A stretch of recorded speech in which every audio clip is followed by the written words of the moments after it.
Hello everyone, welcome करता हूँ मैं भारत पंचाल अगेन आप सबका हमारी नई वीडियो में भारत केमिस्ट्री क्लासेस के यूट्यूब चैनल पर। तो इलेक्ट्रोकेमिस्ट्री चल रहा है। इलेक्ट्रोकेमिस्ट्री का लेक्चर नंबर 6 है। आज हम लोग पढ़ने वाले हैं इलेक्ट्रोलाइटिक कंडक्शन के बारे में। इस चैप्टर में अगर मैं आपको बात करूं सबसे मुश्किल टॉपिक कौन सा है वो ये है। बाकी सारा चैप्टर आपको ऐसे हो जाएगा। ऐसे ये चैप्टर बहुत मुश्किल है एंड बहुत बोरिंग भी है, बट करना जरूरी है। अगर हम ये सोच रहे हैं कि हाँ सबको सारे टॉपिक कवर हो तो ये टॉपिक हमें करना पड़ेगा, चाहे बोरिंग है चाहे बोरिंग नहीं है। आज की क्लास में हम क्या पढ़ने वाले हैं? रेजिस्टेंस के बारे में, ओम्स लॉ के बारे में, रेजिस्टिविटी के बारे में, conductance, conductivity, self constant, molar conductivity, equivalent conductivity. आज हम इन सब टॉपिक को समझने वाले हैं। अगेन मैं बोलूंगा कि थोड़े से मुश्किल हैं एंड बेस्ट आप लोगों के लिए है कि आपको याद करना है कि हाँ होता क्या है, समझने की कोशिश करनी है। जितना मैं समझाने की कोशिश कर रहा हूं उससे भी ज्यादा आप लोगों ने समझने की कोशिश करनी है। कॉपी पेन लेके बैठना है एंड उन फॉर्मूलाज को नोट करना है सो दैट कि हम अगली वीडियो में इसके न्यूमेरिकल देखें। चलिए स्टार्ट। वीडियो को आगे बढ़ाने से पहले मैं आपको एक इंफॉर्मेशन देना चाहूंगा, एक रिक्वेस्ट करना चाहूंगा कि मेरे सभी वीडियो लेक्चर्स अनअकैडमी पर भी अपलोड हो चुके हैं। अनअकैडमी पर सारे नोट्स ओरिएंटेड वीडियो लेक्चर्स हैं, तो अगर आपने अब तक मुझे फॉलो नहीं किया तो फॉलो कीजिए एंड फायदा उठाइए। ठीक है, हर एक वीडियो के बाद मैं नीचे बोलता हूँ टुडेज होमवर्क, वो लिंक आप ओपन कीजिए एंड वो सभी कुछ फ्री है आप लोगों के लिए, बहुत फायदेमंद होगा। इससे क्या होगा, बहुत जल्दी सिलेबस हो जाएगा तो रिवीजन करने का बहुत टाइम मिल जाएगा। 11th और 12th दोनों ही क्लासेस के लिए बहुत अच्छे से कोर्स बनाए हुए हैं मैंने, बहुत ज्यादा फायदेमंद रहेगा। एंड जो बच्चे कॉम्पिटेटिव एग्जाम के लिए प्रिपेयर कर रहे हैं, जेई के लिए, नीट के लिए, एम्स के लिए, उन सबको मैं बोलूंगा कि आपको अनअकैडमी प्लस ज्वाइन करना चाहिए।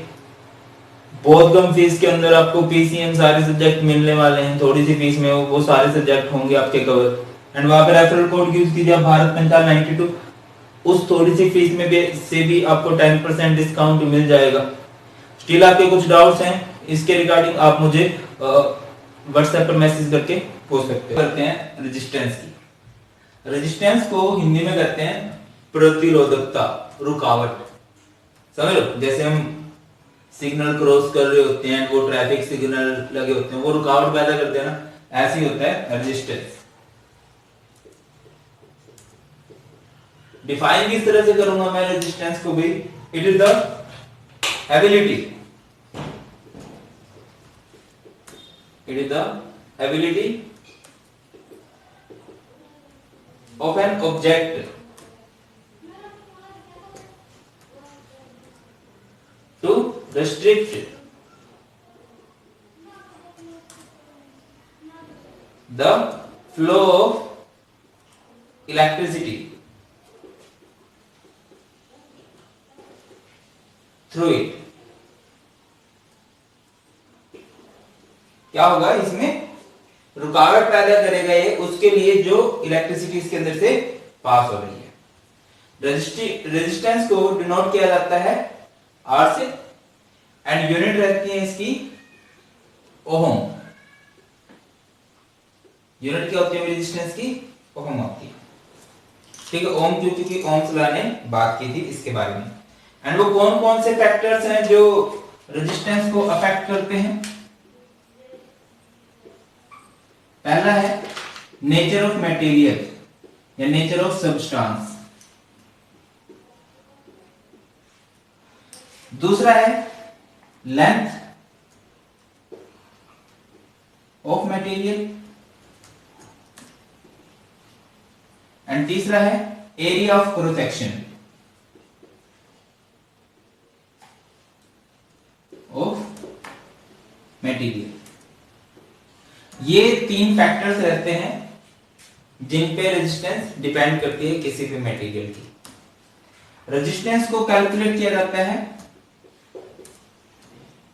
resistance is calculated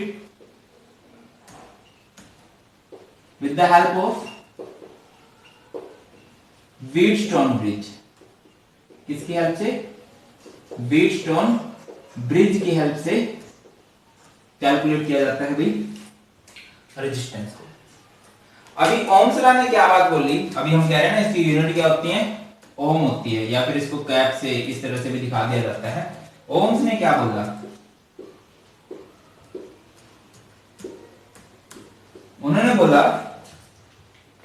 that resistance of a substance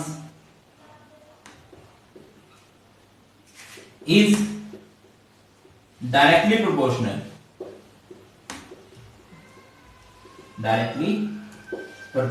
to the directly proportional किसके रहेगा, लेंथ ऑफ मटेरियल की, and inversely proportional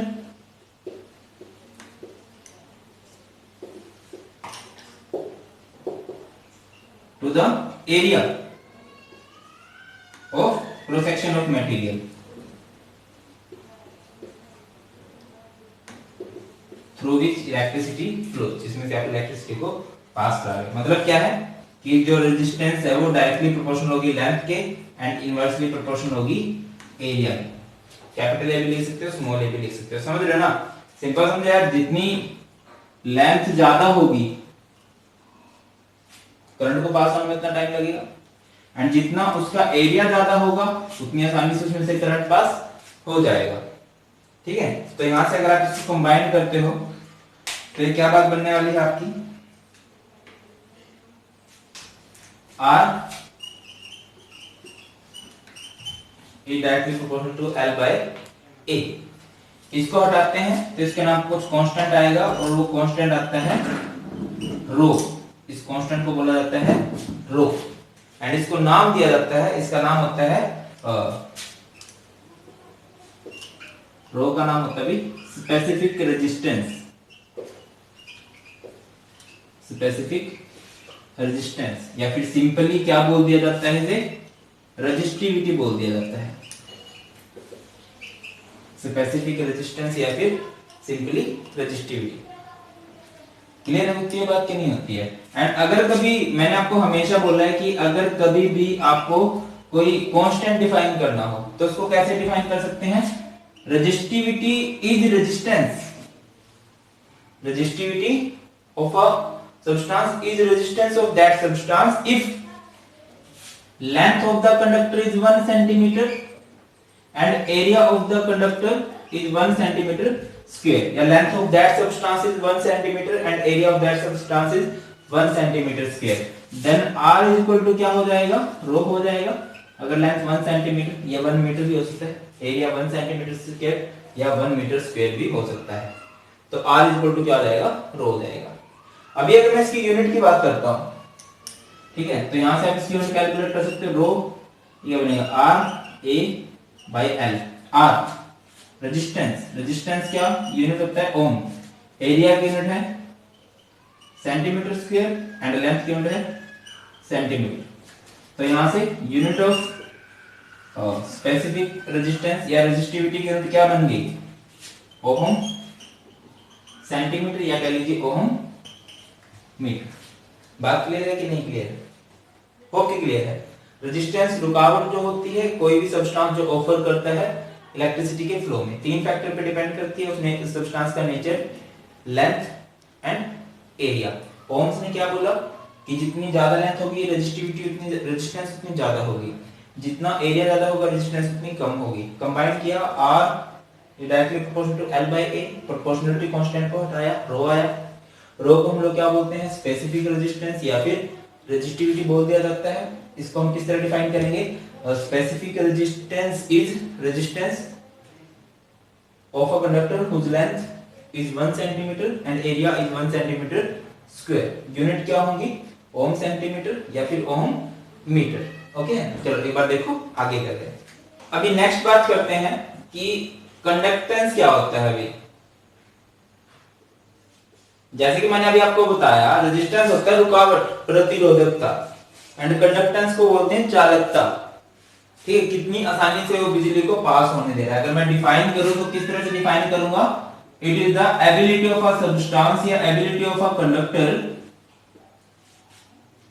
ability of a conductor with which it allows the electricity to pass through itself, कि कितनी आसानी से ये अपने अंदर से बिजली को पास होने दे रहा है।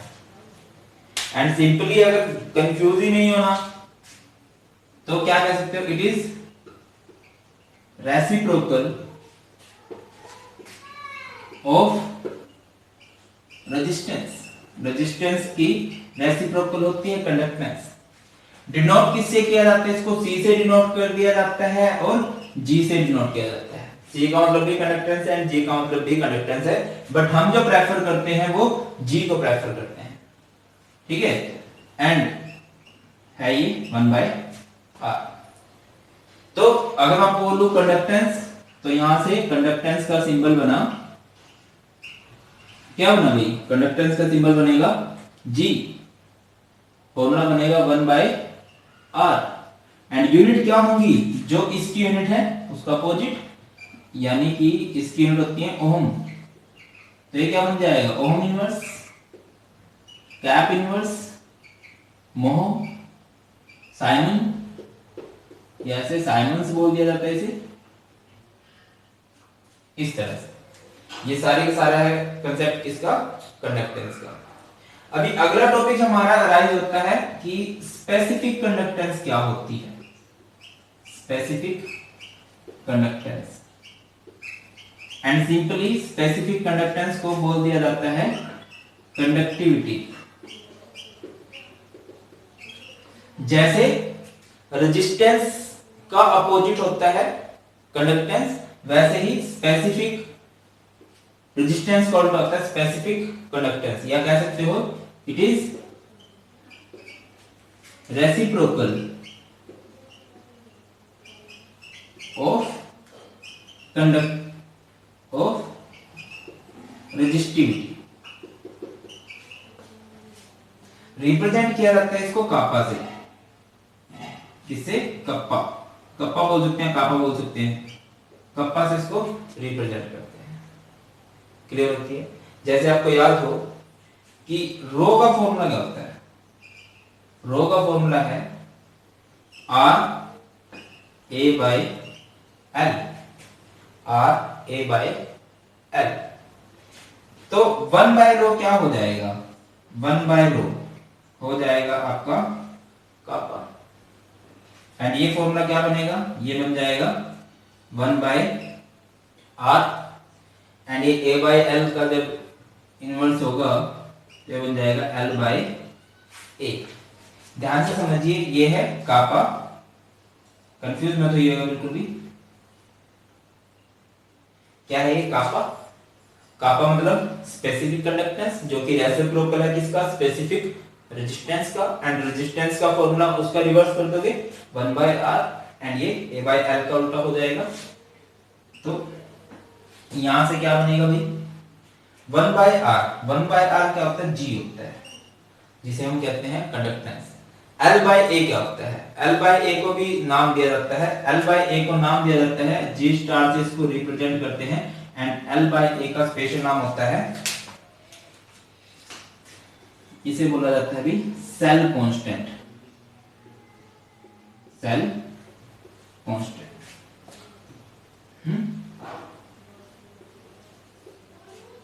बात क्लियर होती है क्या, कि जो स्पेसिफिक कंडक्टेंस है वो रेसिप्रोकल है स्पेसिफिक रेजिस्टेंस का, या फिर क्या कह सकते हो, product of conductance and cell constant. कई बार आपको सेल कांस्टेंट डिफाइन करने को बोल दिया जाता है। सेल कांस्टेंट क्या होता है, product of cell constant and conductance gives specific conductance, ये बात बन जाती है। अगली बात ये है कि इसकी यूनिट क्या होंगी, किसकी, स्पेसिफिक। अच्छा, यहां से यूनिट इसकी निकल चुकी है, इसको हम बोल सकते हैं ओम इनवर्स। अगर मैं आपको बोलूं कि कंडक्टिविटी की यूनिट क्या होगी, कंडक्टिविटी को पहली बात तो कापा से रिप्रेजेंट करते हैं, यूनिट क्या हो जाएंगी उसकी उल्टी, यानी कि ओम इनवर्स मीटर इनवर्स, या फिर ohm inverse centimetre inverse. Clear हुई है ये बात। अभी समझते हैं जो मेन टॉपिक है हमारा, कि स्पेसिफिक कंडक्टेंस इलेक्ट्रोलाइट के लिए क्या है, मोलर कंडक्टेंस इलेक्ट्रोलाइट के लिए क्या है, इक्विवेलेंट कंडक्टेंस इलेक्ट्रोलाइट के लिए। अभी अपने इंपॉर्टेंट बात पे आते हैं कि इलेक्ट्रोलाइटिक कंडक्शन क्या है। अभी तक हम जो बात कर रहे थे वो किसी एक मटेरियल के लिए बात कर रहे थे, वो सॉलिड सब्सटेंस की बात कर रहे थे, लाइक वायर वगैरह की बात कर रहे थे। तो अभी हम बात करते हैं कि इलेक्ट्रोलाइटिक कंडक्शन का क्या कंसेप्ट है। हमने क्या किया, एक बीकर लिया, ठीक है। अच्छा, क्या होता है इलेक्ट्रोलाइट, क्या होता है इलेक्ट्रोलाइसिस, याद है कुछ? इलेक्ट्रोलाइसिस क्या होता था कि एक इलेक्ट्रोलाइट, एक सब्सटेंस अगर आयंस में ब्रेक हो जाता है, उसे ही हम लोग क्या कहते हैं, इलेक्ट्रोलाइट कहते हैं। इस प्रोसेस को क्या कहा जाता है, इलेक्ट्रोलाइसिस कहा जाता है। तो देखिए इसमें क्या होगा, इलेक्ट्रोलाइटिक कंडक्शन का मतलब क्या होता है। आपने क्या किया, पहली बात तो दो इलेक्ट्रोड्स ली, क्या किया आपने, दो इलेक्ट्रोड्स ली हैं,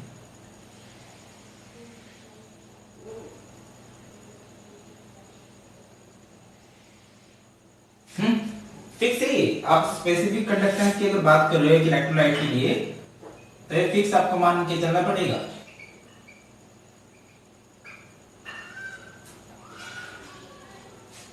क्या आप इसको बैटरी से कनेक्ट करोगे,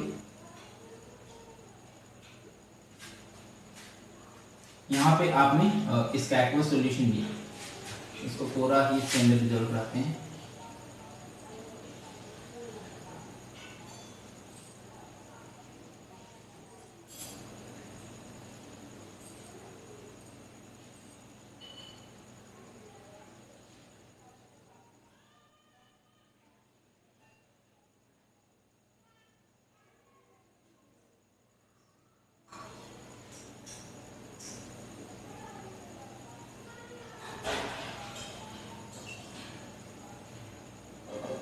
कुछ इस तरह से, ठीक है ना।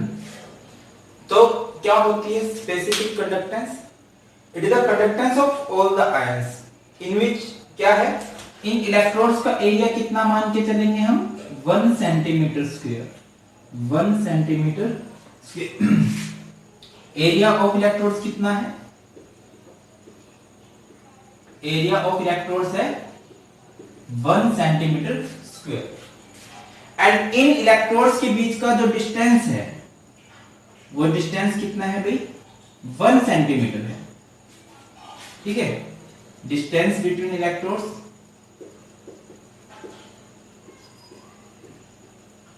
वो कितना है, 1 सेंटीमीटर। कुछ ऐसी बात हम करके आए हैं।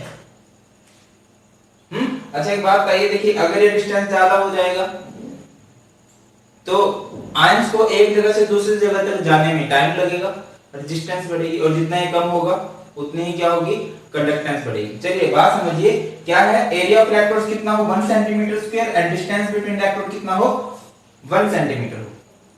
तो यहां पे कितना सॉल्यूशन आएगा इस एरिया के अंदर, इस स्पेसिफिक एरिया के अंदर कितना आएगा, सारे का वॉल्यूम निकालो, वो बनेगा 1 सेंटीमीटर क्यूब, या कह लीजिए 1 मिलीलीटर। तो अगर आपको इलेक्ट्रोलाइट की कंडक्टेंस निकालनी है तो आप क्या बोलोगे, it is the conductance of all the ions produced by 1 millilitre, या कह लीजिए 1 सेंटीमीटर क्यूब इलेक्ट्रोलाइटिक सॉल्यूशन, ठीक है, कि 1 सेंटीमीटर क्यूब सॉल्यूशन के अंदर कितनी कंडक्टिविटी हो रही है आयंस की, उसी को हम लोग क्या बोलेंगे, स्पेसिफिक कंडक्टेंस बोलने वाले हैं। ओके, वही बात आप लोगों को, क्या है, it is the conductance of all the ions produced by 1 millilitre electrolytic solution, ठीक है। वैसे मैंने कापा का फॉर्मूला आप लोगों को बताया हुआ है, क्या फॉर्मूला था कापा का, अभी बताया था, G इंटू जी स्टार, न्यूमेरिकल्स के लिए बहुत जरूरी है। G मतलब कंडक्टेंस एंड G स्टार मतलब क्या होता है, सेल्फ कांस्टेंट। अगर मैं आपको बोलूं क्या है स्पेसिफिक कंडक्टेंस, क्या होती है, क्या होती है भाई, conductance of all the ions produced by 1 millilitre of electrolytic solution.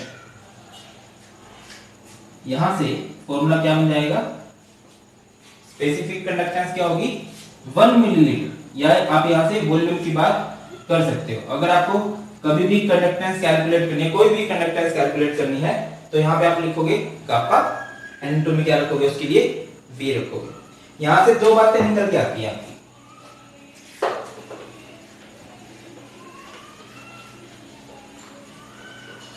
First is molar conductance,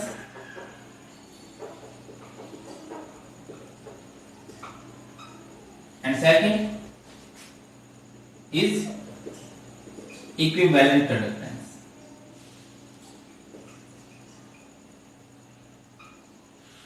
Molar conductance and equivalent conductance. Molar conductance is denoted by lambda m, and इसको हम लोग रिप्रेजेंट करते हैं लैम्डा ई से। डिफाइन करें तो किस तरह से डिफाइन करेंगे, it is the conductance of all the ions produced by 1 mole electrolyte, 1 mole electrolyte. और इसमें क्या होगा, conductance of all the ions produced by 1 gram equivalent electrolyte. ये बात है, ठीक है। उसमें क्या था, 1 मिलीलीटर इलेक्ट्रोलाइटिक सॉल्यूशन, जो स्पेसिफिक कंडक्टेंस की अगर मैं बात करूं, अगर मोलर कंडक्टेंस की बात करूं तो यहां पे क्या होगा 1 मोल इलेक्ट्रोलाइटिक सॉल्यूशन, और यहां पे क्या होगा 1 ग्राम इक्विवेलेंट इलेक्ट्रोलाइटिक सॉल्यूशन। अगर मैं फार्मूला बनाऊं, फार्मूला देखिए बहुत आसानी से बन सकता है, डेल्टा एम, लैम्डा एम क्या होगा, कापा इनटू में 1000 बाय एम, एंड ये क्या बनेगा, कापा इनटू में 1000 बाय एन। पूछ लिया जाता है आपसे क्या रिलेशन है इक्विवेलेंट कंडक्टेंस में एंड स्पेसिफिक कंडक्टेंस में, क्या रिलेशन है मोलर कंडक्टेंस में एंड स्पेसिफिक कंडक्टेंस में। अगर आपसे ये बात आ जाए कि बना कैसे है फॉर्मूला, बात याद देखिए, मोलर की बात है तो ये बात हो रही है मोलैरिटी की। मोलैरिटी यहाँ पे एम मतलब मोलैरिटी, मोलैरिटी का मतलब क्या होता है, number of moles of solution to the volume of solution in litre. अगर मैं नंबर ऑफ मोल्स को 1 बोल देता हूं, ये वॉल्यूम इन लीटर हुआ, ठीक है। अगर मैं वॉल्यूम को किसमें मान लूं, देखिए भाई वॉल्यूम को यहां पे रख देते हैं, ये बन जाएगा 1 बाय m।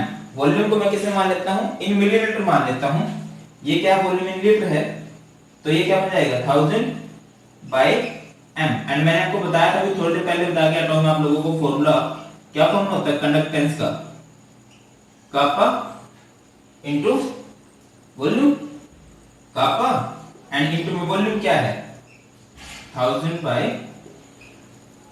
एम। वॉल्यूम अगर मिलीलीटर में बात कर रहा हूं मैं, तो कुछ इस तरह से फॉर्मूला बनेगा। देखिए नो डाउट मुश्किल है, मुश्किल नहीं है, बहुत मुश्किल है, बहुत सारी नई नई चीजें, बहुत सारी अजीब सी चीजें हैं। तो जब भी अजीब सी चीजें हैं, मुश्किल चीजें क्या है, उनको प्रैक्टिस करनी है 2-3 बार, फिर आप लोगों को मुश्किल नहीं लगने वाला, ठीक है ना। अभी देखो यहां पे अगर मैं बात करूं, ये कैसे बना, इक्विवेलेंट मास की बात हो रही है, तो वो किसमें होता है, नॉर्मेलिटी में। नॉर्मेलिटी का फॉर्मूला क्या होता है, gram equivalent mass to the क्या होगा भाई, volume of solution in litre. Gram equivalent कितना मान लेते हैं 1, volume in litre, volume in litre क्या बना 1 बाय n। अगर वॉल्यूम इन मिलीलीटर दिया है तो क्या हो जाएगा 1000 बाय n। तो वही तो फॉर्मूला है, क्या फॉर्मूला होता है कंडक्टेंस का, किसी भी कंडक्टेंस का। अगर मैं इक्विवेलेंट कंडक्टेंस की बात कर रहा हूं, तो यहाँ पे देखिए कंडक्टेंस का फॉर्मूला क्या है, एक kappa into volume, kappa and volume क्योंकि हम मिलीलीटर में बात करें मोस्ट ऑफ द टाइम, तो यहाँ पे 1000 बाय n, तो ये हो जाएगा। तो इनको आप लोगों ने अच्छे से देख लेना है। नेक्स्ट वीडियो के अंदर इसके न्यूमेरिकल करने वाले हैं, समझने वाले हैं कि डाइल्यूशन से कंसंट्रेशन से क्या फर्क पड़ने वाला है। आई होप कि ये वीडियो आपको अच्छी लगी है तो वीडियो को अपने फ्रेंड्स के साथ जरूर शेयर करें सो दैट कि उनकी भी हेल्प हो। मेरे मोटिवेशन के लिए वीडियो को लाइक कर सकते हो, सब्सक्राइब जरूर कीजिएगा। Thank you so much for watching. नई वीडियो किन टॉपिक से बनाए वो मुझे मैसेज आता है। Thank you so much for watching. जल्दी मिलते हैं नई वीडियो में। जय हिंद।